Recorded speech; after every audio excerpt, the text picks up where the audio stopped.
Viewers আসসালামু আলাইকুম, আমি আব্দুল্লাহ নুমান নুমাসলাম ফেসবুক পেজ থেকে আপনাদেরকে জানাচ্ছি শুভেচ্ছা এবং অভিনন্দন। ভিউয়ার্স, মানুষ যে কি প্রযুক্তির প্রতারক হতে পারে এই ভিডিওটার মাধ্যমে আপনাদের সামনে তা তুলে ধরবো। ভিডিওটা না টেনে পুরো ভিডিওটা দেখবেন, আশা করি আপনারা এতে করে সচেতন হতে পারেন। এটি একটি নিউরোবি ভিটামিন B1 B12 B6 এর একটি মেডিসিন স্কয়ার কোম্পানির। এটা মূলত স্কয়ার কোম্পানির না, এটা আমাদেরকে প্রায় সময় কোম্পানির যে প্রতিনিধি রয়েছে অনেক সময় স্যাম্পল হিসেবে ব্যবহার করে থাকে, আমাদেরকে স্যাম্পল হিসেবে দেয় এটাকে ব্যবহার করার জন্য বা খাওয়ার জন্য।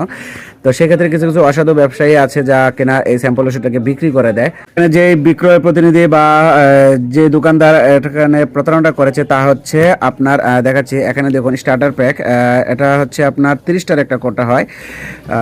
30টা কিন্তু এখানে লেখা নেই, দেখেন এখানে ওনারা কেটে দিয়েছে এটা। তো ভিতরে একটু সন্দেহ হওয়ার কারণে আমি এটাকে খুলি, কিন্তু খোলার পরে দেখেন সেখানেও কি একটা প্রতারণা। তো আপনারা দেখেন যে সব দিক দিয়ে বাহ্যিকভাবে সব দিক দিয়ে ঠিক থাকলেও যেটা সমস্যা যেটা হচ্ছে তা হচ্ছে এখানেও দেখেন লেখা, এখানে জুম করে দেখালে হয়তো বোঝা যাবে, কারণ পুরোটা দেখা যাচ্ছে কিনা তা জানি না। তবে এখানে লেখা আছে আপনার হলো 10টি ট্যাবলেট, কিন্তু ওনারা এটাকে ব্ল্যাক কালি দিয়ে মুছে দিয়ে এটাকে 30 টাকা একটি ট্যাবলেট কোটা বানিয়েছে, যেখানে মূল্য কিন্তু অরিজিনাল যে মূল্যটা 300 টাকা, এই 300 টাকায় ওনারা রাখছেন। তো যাই হোক, দেখুন আমি আপনাদেরকে দেখাই কি রকম প্রতারণাটা। এই প্যাকেটটা খোলার পরে এটার যে কভারটা থাকে দেখেন একবারে নর্মাল। তো ওনারা কি করছে যে এরকম অনেকগুলো স্যাম্পল হয়তো বা ওনারা কিনেছেন বা অল্প দামে কিনে এরকম কোটার ভিতর ভরে 30টা কোটা ফিল আপ করেছেন।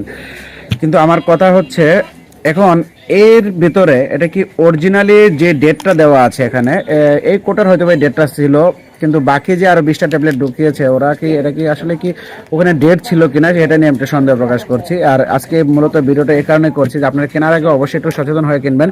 এরকম প্রতারক থাকলে অবশ্যই সেখানে প্রতিবাদ করবেন যাতে করে তারা এরকম প্রতারণা না করতে পারে। তো আজকের মতো এ পর্যন্তই, দেখা হবে আগামী কোনো ভিডিওতে। আর ভিডিও যদি ভালো লেগে থাকে তাহলে অবশ্যই শেয়ার করে দেবেন। ধন্যবাদ, আসসালামু আলাইকুম।